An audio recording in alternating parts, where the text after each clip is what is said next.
Extreme Anime Radio.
Happy 2024 to all of you. Welcome to the Extreme Anime Radio podcast, the first of the new year. Not the first stream of the new year, just the first podcast of the new year. Really excited you can join us for Season 9. I'm JR, and on the other side of the wall there is the Canadian Bills fan, Mr. Nef Canuck. Happy New Year, sir. Happy New Year to you, sir. Yes, as I like to say, I'm part of the Canadian Bills Mafia. We don't use guns, we just use words. Yeah. More or less. Well, thanks so much for joining us here. Weren't sure if we were going to do a podcast this week. It all hinged on what happened yesterday because I dropped little bits and pieces over the last few weeks, but now that I'm out of it, I can, well, not out of it in my mind, but no. I'm out of jury duty. That's the reason why things were... oh, we have a raid? Hello, raid. Liz is raiding our stream. How about that? Happy New Year, Liz. Welcome to the podcast. Thank you so much for joining us. If you are listening to us right now in the podcast realm, you have no idea what we're talking about, then you might want to watch our video replay or watch us live. Twitch.tv/Extreme Anime Radio. You can also watch our replays on YouTube. And of course, if you're watching us, you want to listen to us and not see all these raids and not see all these crochet hearts bouncing on the screen. You can go to the podcast room on Spotify through anchor.fm/anime radio. So what are we talking about, Neff? I think you lost me at the crochet yarn bits floating around the screen. It's just like, hello. Well, look at this. Now we have all the emote explosions. Liz is really throwing things in for the new year. How about that? I was going to say she's bringing in the new year with a bang. So, anyway, yes, jury duty. That's what I was on, jury duty. Jury duty, one of our civic obligations here, as I'm sure it is where you are. And, yes, we have to serve. By law, we're not supposed to be called until 6 years after our previous service, although it's been like 10 years since I was last called to jury duty in my home county. And, yes, so we have a nice big crowded room show up, and then they call 2 or 3 different groups, and then by that point, I'm still in the room, and there's like maybe just a handful of people left. And so I thought I was going to get out early because I thought I heard my name, and apparently there was somebody in the jury room with a last name similar to mine. Same first name and a similar sounding last name. So when they called that name, me and one other person went, here. And like, what? Okay, we have to sort this out with the spelling. Yeah, no, you didn't get called. Sit down. And that was the only time when I got some looks in the room. Well, I mean, it could have been worse, I suppose. I just laughed. You had to go through that, and I'm going, Except technically, I won't have to go through that as long as I have a paralegal license. So I'm just going to make sure to keep renewing that until I hit 65. Thank you very much. Oh man, so that you get an exemption. Well, you see, I think sadly they don't want jurors who really know how to understand the law all that well because we'll get, hung up on the technicalities of things I see. as opposed to, here's the facts, here's the evidence, guilty or innocent. Oh. So yes, well, first group, which was the same group where I thought I heard my name but didn't, got dismissed.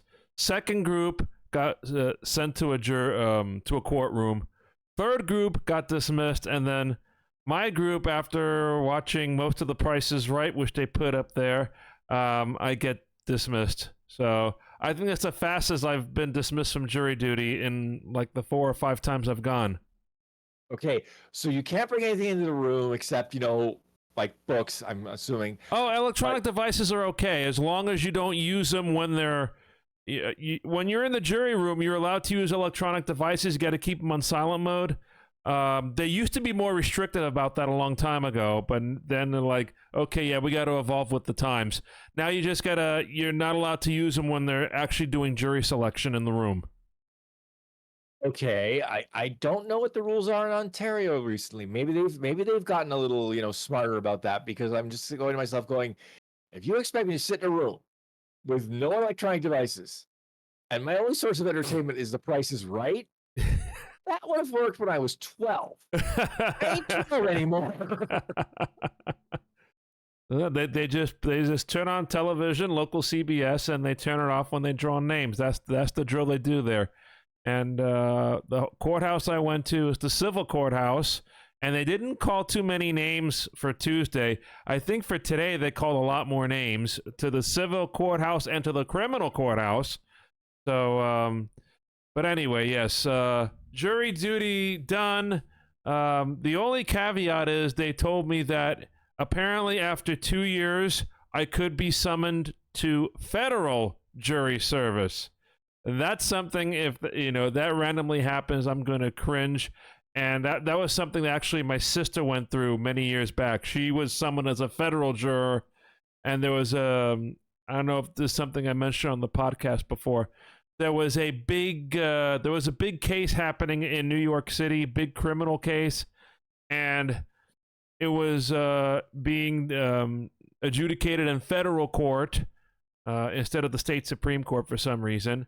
And my sister got summoned, and when she got to the courthouse, this is back before the days of you can fill out these questionnaires online, she said it was like a 50-page questionnaire she had to fill out and answer questions to while she was in the jury room.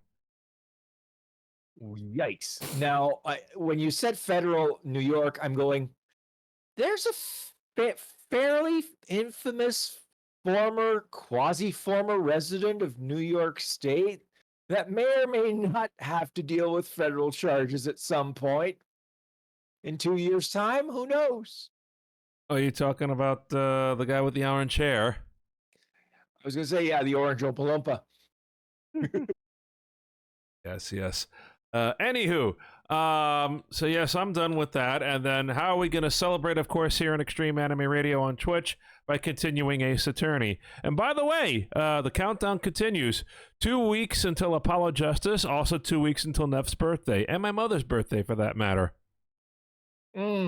Yes, I've already made plans. I've got the days off of work because it's like, okay, I've got a hockey game to go to on the 24th. 25th, the car gets looked at, and the 26th is probably me getting yanked, electrocuted, and fried in my weekly dose of pain. So probably that week, the day after your birthday, we'll dive into Apollo Justice, I think. But yes, we are here. A rough 2024 if you're in Japan. This is our first podcast, I believe, since the events that happened in Japan at the start of the year. We had a big earthquake in the Noto Peninsula, so I want to say like western Japan along the northern coast, like the Sea of Japan there. dozens deceased, unfortunately, and they're still doing recovery work over there.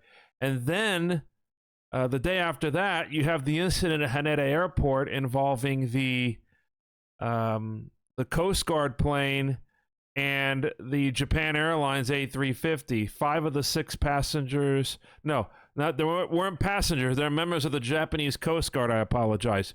5 of the 6 Coast Guard members passed away in that incident.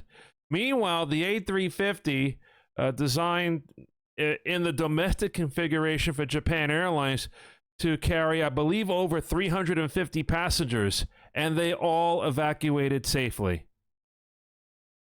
Well, at least there was, they managed to come out unscathed, more or less, and then, but it's like, oh, they say bad things come in threes, so that was 2. Let's hope 3 doesn't come along for the rest of the year. Thank you very much. Yeah, exactly. So our thoughts, everybody in Japan. I checked with the people I know in Japan just in case, most of which were, away from, the entire situation. But I have a friend of mine, actually, Bree and I visited last time we went. Can you believe it's, wow, almost a year, Bree, since we went to Japan. Wow.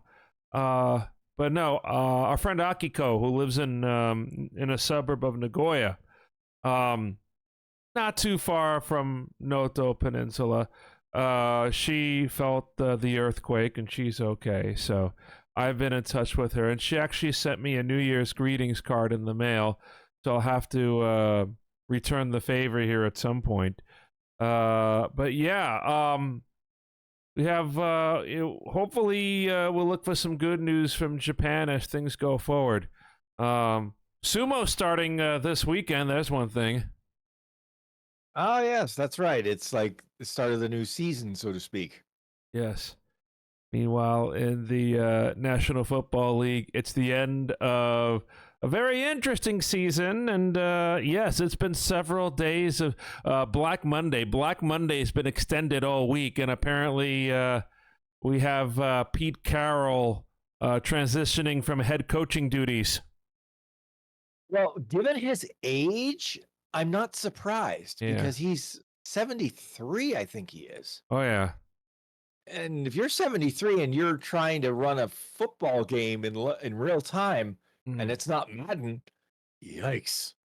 Yeah, but I have to say he was one of the more animated coaches I've seen, always rooting for his team whenever they did good plays and whatnot. So, oh yeah, he was basically the antithesis of he who will be soon leaving New England, whether it's by choice or by force, we don't know yet. But Darth Hoodie is gone from New England, at least as the coach.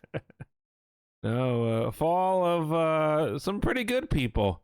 And then you have the Atlanta Falcons coach, was a whole other can of worms. Well, it's funny you mentioned that because honestly, I didn't know what he was expected to do with what he had. I mean, it's one thing for a coach who has a decent roster to utterly fail, and then you're like, okay, get it out of town. We'll get the next one in. But when you have a roster like the Falcons had, for the most part, I was like, no. Yeah. I mean, there had been talk, somewhere around mid-season about Sean McDermott getting the gate in Buffalo, and everybody's, there's this large contingent saying get rid of him. I'm like, why? It's like, come on. He's gotten this team to playoffs year after year after year, and it's like, just let it cook. Right now they're boiling, and they broiled a fish on national TV, which was absolutely hilarious to watch. Your Bills, have to say, I congratulated you 2 separate occasions on Sunday, I believe. One's for actually qualifying for the playoffs, and then the second time for winning the division. You see, the trick was the Bills got in through the back door. Basically another team lost, meaning they got a spot. Right. But what the Bills managed to do by beating Miami was jump up from, I think it would have been 6th to 2nd in the division. Right. It still means they have to play wild card weekend, but it means they're hosting and they get the 6th seed. The 6th seed? Now, of course, that's the Steelers, and there's a part of my stomach that's not very happy with that because while the Steelers quarterback is not exactly the second coming of John Elway, the problem is their coach, Hmm. Mike Tomlin, who I have much respect for because the man is a freaking genius. He can make chicken salad out of chicken bleep. Oh yeah. So that's why I'm going, okay, the weather in Buffalo better be nasty. It better be messy. And Rudolph, with his nose so bright, better not lead the Steelers anywhere that night. The holiday's officially over, you know. Blame the Steelers for getting a kid named Mason Rudolph under center. Yeah, well, it's going to be a very interesting wild card weekend, and yeah, I think I'm going to root for the Bills too in a way. I can't think of well, I guess Baltimore and Mahomes and company got to be the leaders. Okay, I'll say something that was in the Buffalo Bills Reddit, and they're like, okay, it's Miami going to the Chiefs, and somebody said, can they both lose? And I said, only if a meteorite hits the stadium. Oh, Their response was, so you're saying there's a chance? yeah. That's how little the Buffalo Bills fandom thinks of those two teams. Should I call NASA for you? Maybe. Oh boy. So now we have that, and then yes, we can look more into some hockey as the hockey season goes, and then good old pitchers and catchers after that. Yeah, and apparently they just released the spring training schedule for 2024, and I'm like, boy, baseball's really desperate to stay in the news at this point. Now that all the big free agents have signed, it's like, okay, crickets until spring training. No. We got to stay relevant. We got to stay relevant, or try to at least. ESPN should say that to Pat McAfee. Oh, I don't know. Between him and Mr. Rogers, I don't know who needs to boot harder. It's like, yikes, the two of you. Ooh. So it's been big waves around, well, especially around here because it was a local sports writer who actually started stirring the pot of Pat McAfee, I think, and this led into all these different things happening in the news. Pat McAfee, I'm actually a little bit surprised that he survived the weekend with the college football championship. To be honest, I think the only reason he survives is because it would cost too much to get rid of him. Yeah. It's like there's probably enough penalty clauses in the contract where it's like, no, we'll just keep him. We got to deal with him, but we got to keep him. All that says a Ravens 49ers Super Bowl, huh? Now, that would be interesting if only because you'd have Mr. Irrelevant versus Mr. MVP.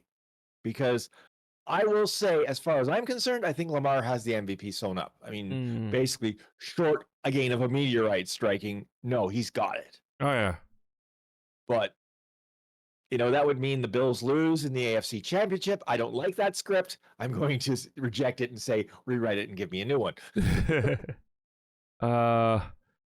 So, Extreme Anime Radio podcast motoring into 2024, and one of the things we like to talk about is anime, Japanese culture, and of course, in Nef's case, manga, and books.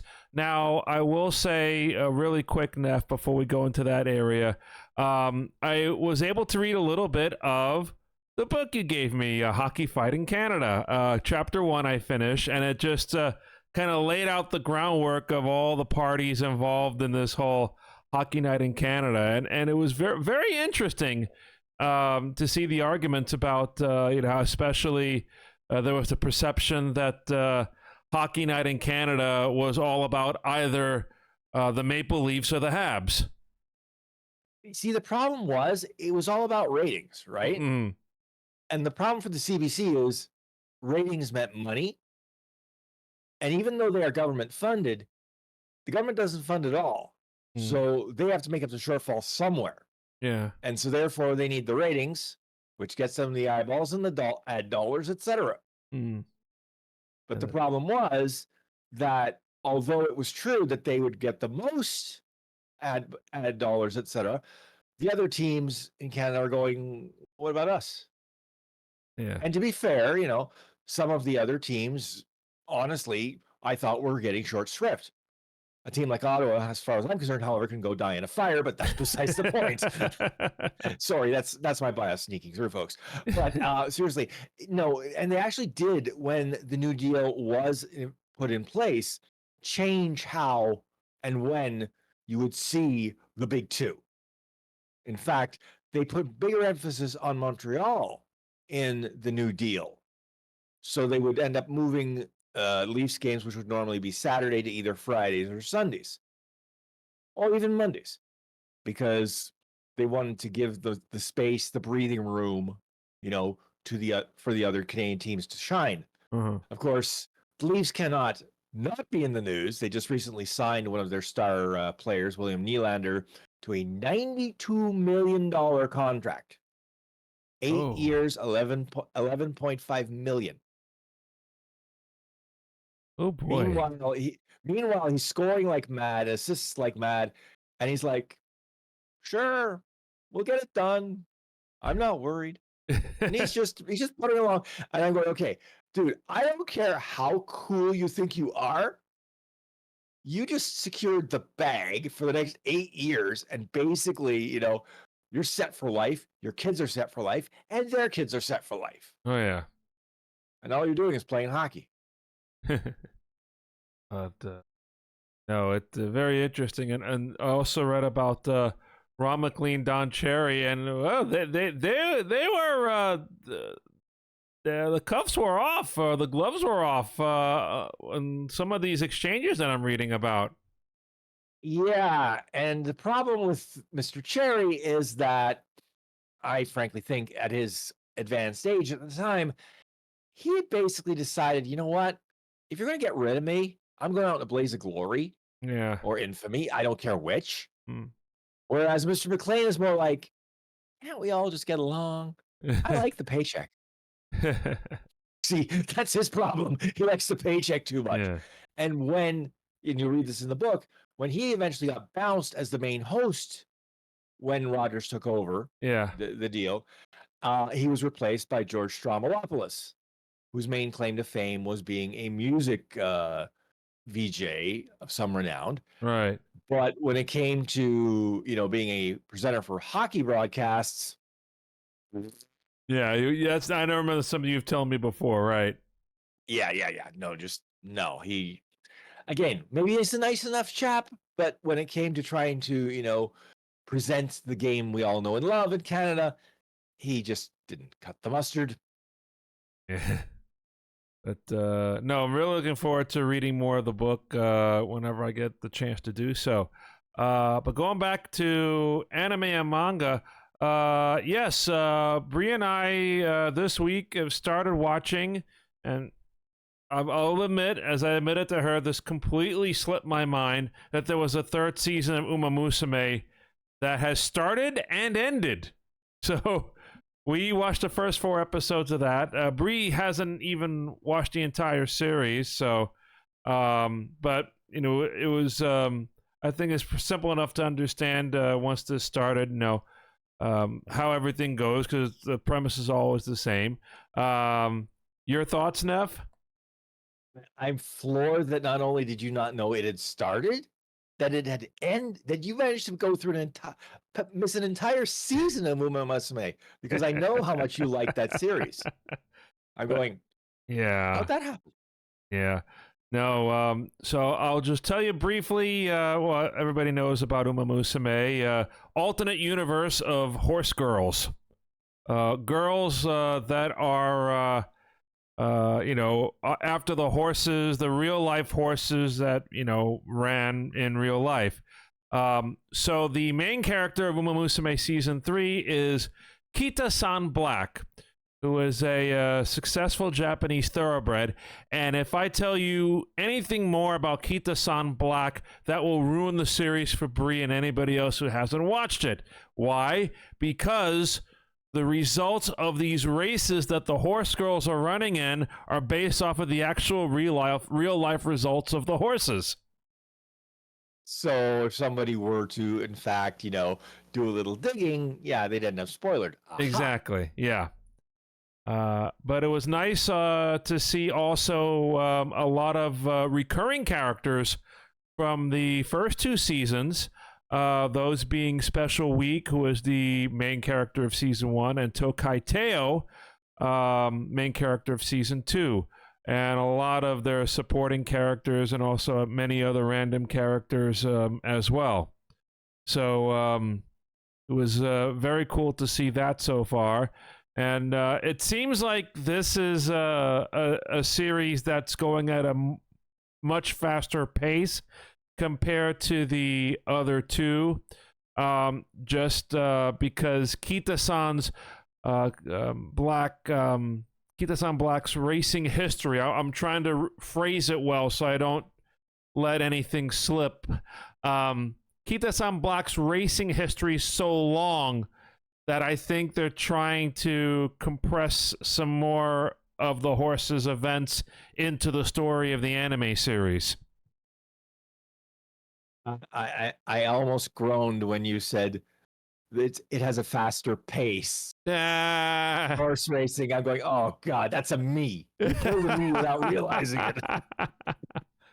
But two caveats out of this. Number one, we still don't have the Uma Musume online game translated into English. The one that's so popular, pay-to-play gacha game in Japan, one of the most popular online games over there these days. And number two, as I just learned, and this is an announcement that was made sometime last year, which I also missed because I don't think I've brought this up. There is going to be an Uma Musume Pretty Derby Party Dash game for the Nintendo Switch to PlayStation 4 and Steam, which will be released in English, coming out this year sometime. Interesting. I'm also surprised they would use the PS4 as the platform. Yeah. And, I'm actually surprised Sony isn't unhappy about that. Right. It's gonna be a one of those 2D pixelated games where the contestants are running in several big events, not just races though, but also some other games that you participate in, like a basketball type game, a dodgeball type game, and like an Overcooked style game as well. So there is a website for this, and they say it's going to be released sometime this year, although I did not see a date for that. But that's going to be the closest we can get, unless we want to take the route like I tried unsuccessfully during the COVID era of just downloading a Bluetooth or Android emulator and trying to play the game and not understanding anything really that's going on because my Japanese isn't perfect. Well, here's hoping that the translation is faithful and the game is fun. Yeah, I think it's going to be more fun game than kind of story driven. That's what it seems to me. Well, I was going to say you want at least a fun game out of this, because a lot of these, tie-in games, like they just, it's the characters and there's no story, or it's so thin it may as well be paper. Right. I just let's see. What's the list saying? That Chainsaw Man is getting a movie instead of a second season. I have not seen Chainsaw Man. You know what? I'll be honest with you. People are telling me to watch it. I'm just looking at it and I'm going, I don't know. This doesn't look like something I would get much from. But I've been wrong before. I mean, I'm watching the new Change Soldier, and after one episode, I'm going, if there was hype about this being uncensored, and I'm going, to be honest, no, nothing here yet. I mean, there Uh, might be something down the road where I'm going, okay, uh, that's why you market it as uncensored. But frankly, the only thing I can tell you right now from the first episode is that they use CGI graphics, frankly, I think inappropriately, because the big battle scene is just one big CGI blob, and trying to follow it, I almost got motion sick. I'm like, mm, that makes no sense. uh.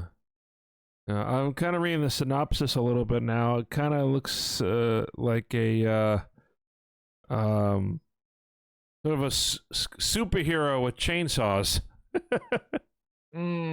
A rather cutting anime, apparently. Ah, Yeah. Well, actually, okay, call this is something in the channel that actually I ran across in another Discord, where there was a story about an internet connected wrench. ah. And my first response to an internet connected wrench was, why would you need internet for a wrench? Unless you're trying to trying to learn virtual dodgeball. For those of you who don't know the reference, the movie Dodgeball, where they were throwing real live wrenches at Oh. people to, try to train their reflexes. Oh man, I think I saw dodgeball once, and I vaguely remember. Yeah. Yeah, like I said, I ended up watching that one Christmas Eve day before we shut down for the holiday at work, and it was just sort of like, it's an interesting way to pass the time, but wow. Wow. Um, what else is going on in your neck of the woods for anime and manga? I've been trying to look up more about this hydroplane racing manga and anime, and apparently neither of them have officially been released. These are shows that I think are like 8 years old or something like that. Some of the shows that never got picked up because, when they tried to sell them to other countries, it was like, hydroplaning? Yes. No. I think the anime, if I read the information correctly, was sold to the Philippines, but that's about it. And you go to one of these underground websites, you either get no subtitles or a subtitling that was completely and absolutely incorrect. It makes it unwatchable. Mm. Well, that's a problem where, again, it's like, okay, because sometimes what they do is auto translate, which leads me into a bit of a rant here, because apparently there is at least one company that is trying to use machine translation Yeah, we as talked about opposed this to, before, yeah, right? yeah, it's like, ugh, like, no. And if Any it's a, updates on that? At this point, no. Apparently, it blew up, and everybody's, at least the ones who are trying to get away with this, are like trying to backpedal and scramble and yow.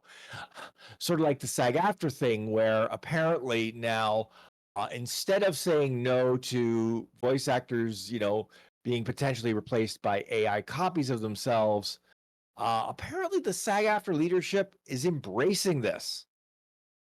And Hmm. I'm going, you're trying to put your members out of business?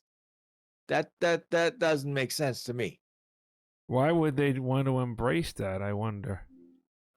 I I to be honest with you, I saw the story, I started reading it, and I just got distracted and I lost the story, and I'm going, that makes no sense to me. I'm like, no. If anything, you're going, no, you are not using my voice after I'm gone. When I'm gone, I'm gone. Yeah. You're not going to use it to create new content. Period. End of story. End of conversation. But It, it's mm, it's it's a big topic right now, and about artificial intelligence. You watch some of these YouTube videos that pop up on our feed from time to time, and they sound like human beings, but they're not. And then you kind of want to listen to it a second time to, like, where can I catch that moment where there's a mistake? Oh yeah. So there's one of these videos that I saw recently about tips in Japan. A lot of people do this. And the guy talking was mentioning something about the junior pass instead of the JR pass. Oops.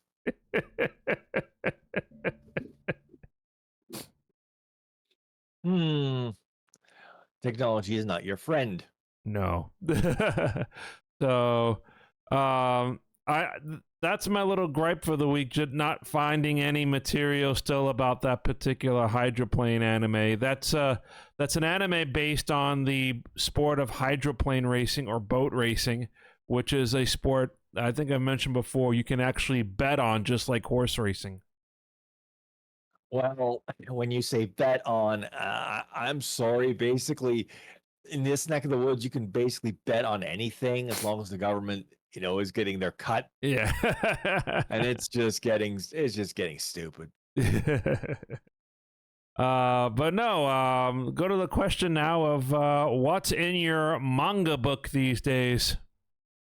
The latest volume of Komi Can't Communicate has just come out, Oh, cool.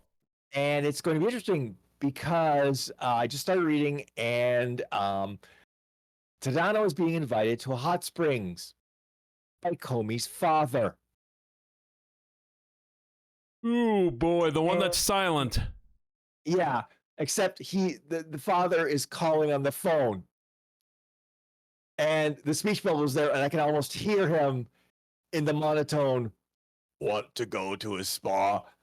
And poor Tadano going, "If I say no, I'm dead. If I say yes, I might be dead. I'm probably dead." Oh, no. So, yeah, but he does like it. He told me Kobe's father does like him. It's just that he's very socially awkward, much like his daughter. Yeah. So he's very much the taciturn type of father, which can scare most suitors off. A mile running, but apparently Tadano is very immune to that. Now, Komi's mother and her antics, he kind of sweats a little at that. Right. Is there any word on when the anime's coming out? If an anime's coming out, I can't remember when we talked about it. There has not been any talk anymore about a third season, and this is one of those anime where, a movie would not work. So unless something happens soonish, the window might have closed. Yeah. I mean, the talk is that the manga itself probably has maybe a year and a half, because right now they're in the third year of junior high school or junior high, and they think that after they graduate from there, that'll be the end of it, right? Right. Whether or not she's made 100 friends, but since that was the goal at the start of the series, I'm pretty sure she'll make the number. Right.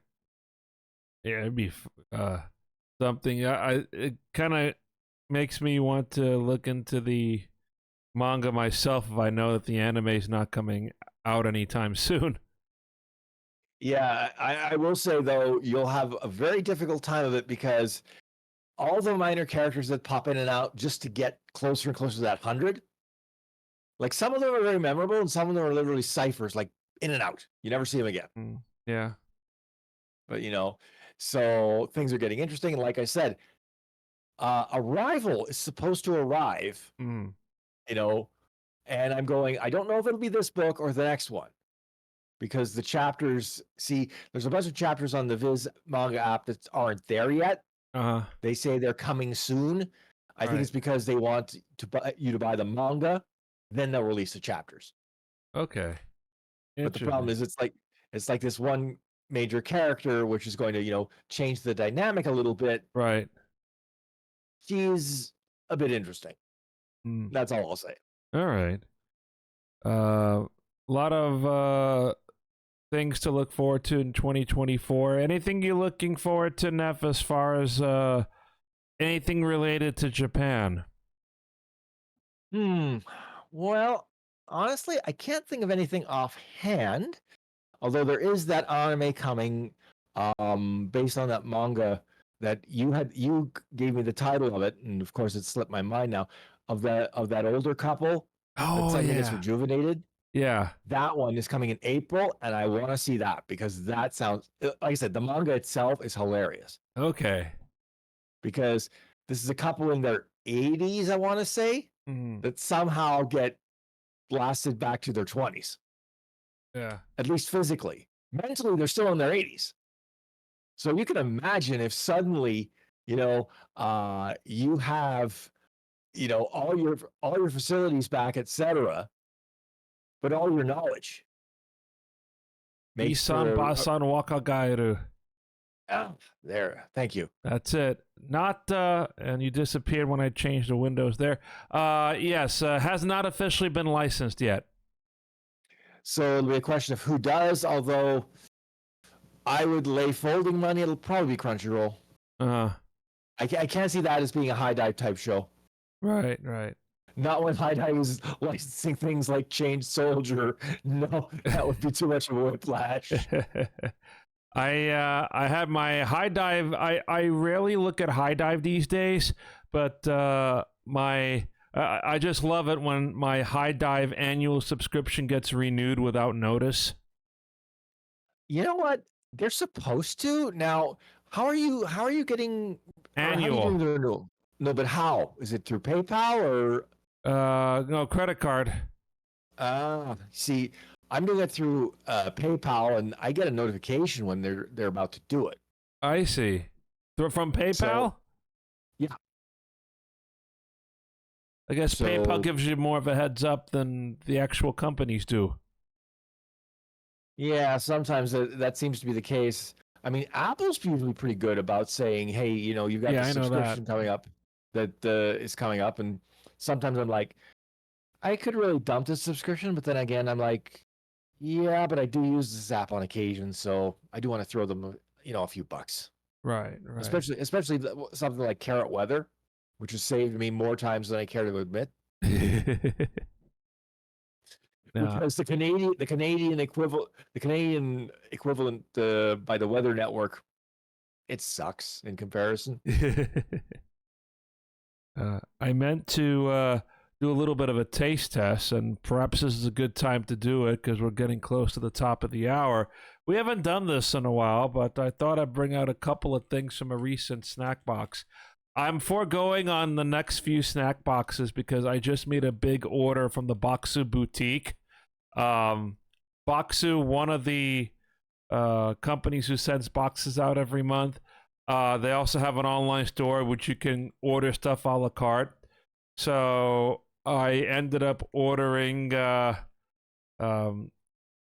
a Nagoya snack, which is I want to say it's a little donut bread thing, not a pastry, but it's like it's a soaked like donut, small, and it has butter and red bean paste. Oh my goodness. Do you know if they ship to Canada by chance? They probably do, yes. Although I ended up going for the $150 free shipping minimum. Otherwise, I think it would have been a waste considering that what they wanted to charge me for shipping in the first place. So I ended up ordering a lot of extra stuff, and I think I'm going to be set for a while. I'm going to forego the next few boxes. But this is something actually I got from the Sakurako box, from our holiday box. This is a Hokkaido butter cookie. So I wonder if it's any better than the Dutch cookies we get in the blue tins. Sounds suspiciously like something like Mama Canuck would have baked me for Christmas. So kind of look like it's a flat cookie. Looks like this, and it's butter. And as per usual, our different rankings are blech, meh, yay, woohoo in ascending order, from bad to good. So we're gonna give this a shot now. Oh, woohoo! Oh, that was quick. Tastes exactly like a Dutch butter cookie, only thin. Ooh. Because most of the Dutch butter cookies I've had, they're quite thick and, No, this is actually very good. So, after I rinse my mouth out a little bit, I'm going to try something that was very peculiar that came in the box. Are you familiar with? Have you had daifuku, Nef? that sounds familiar, but I don't know why. So the mochi balls that have the bean paste inside. Those are daifuku. Okay, yes, I've had those. Okay, so this bag has daifuku from Okinawa. Okinawan salt daifuku. Okay. So it's salt mochi, and they're individually packaged, which is a good thing. Salt mochi, and then inside is the red bean paste. Hmm. So we're gonna give this a shot. Glutinous, like you would expect from mochi. I just pop this in one bite. Okay. He's chewing. He's making a face that's kind of surprised. I am surprised because I can feel like the saltiness all over the thing. I'm gonna give this oh man, somewhere between a yay and an eh. So I'll give it like a Yeah. like a two, yeah, like a 2.5, 3.5 on the scale, something like that. It's not too bad. I mean, maybe I could have one more of these, but I'm not sure if the saltiness goes well with the sweet that you expect from a daifuku, I would think. Yeah, that's always an interesting combination when you throw sea salt or any salt on a sweet thing that's normally sweet. I mean, for example, Lind, they have various styles of their chocolate balls, and one of them is sea salt. One or two is good. Eat more than that, and the salt just coats your tongue. It just kills it. When I go to a Lindt store, my favorite part of the Lindt store is the rejected chocolate section where everything's like half off. Well, actually, we have an outlet in the next town over, a Lindt outlet, where basically you can just fill a bag and they weigh it and away you go. Wow. So, and they have like about time I was there was about 10 different varieties. And not all the varieties you see in the store. These are varieties that you rarely see in the store. Like for example, mint. I think there was one pumpkin. Interesting. Which, I don't know. Might be okay. I don't know. But yeah, the sea salt ones are good in small doses. Right. Well, I might have one more of these as we do the Ace Attorney stream. I don't know. I may try to go for another nibbly behind the scenes. But the podcast comes to an end. Season 9, Episode 1. How do you feel, Nef? Us getting older and starting our 5th year doing the podcast, because we started in the beginning of 2020 before something called COVID came along, and we were talking about, oh yeah, everything will be fine. Yeah, it's amazing to think that we started, the world was normal. Not so much anymore. Yeah. So, any words you like to share as we start season 9? Anything else on your mind? Well, once again, I hope that, you all enjoy what we do. We do it out of a labor of love. And again, I must thank JR for allowing me to vent and spleen, during these things and say all the odd things that come into my head, with the lack of, snow on the roof, as they say. The hot air tends to want to rise and tends to want to get out. And but I hope you all stick around with us. and see what goes on. Yes, for sure. Now that I'm out of jury duty, I was gonna try to do another project with Mischievous Duck Cosplay, one of the newest people who works with us and collaborates with us with the cosplay of our Moth Scouts, Sarah and Umemi. We had her on the podcast a little bit back. She has gotten some snacks from Japan that we are going to be discovering with her, if you will. So we're going to hopefully bring her on maybe in the coming week or two, depending on when our schedules match, so that you can see her reactions to what she's enjoying with some of these Japanese snacks. But yes, other than that, we have our Ace Attorney stream coming up right after our podcast tonight. If you're watching us live, expect the podcast to be coming out sometime this weekend. I want to see if maybe we can get a new theme song to the podcast. I've been sharing some samples with Nef and Liz and a few others. Yes,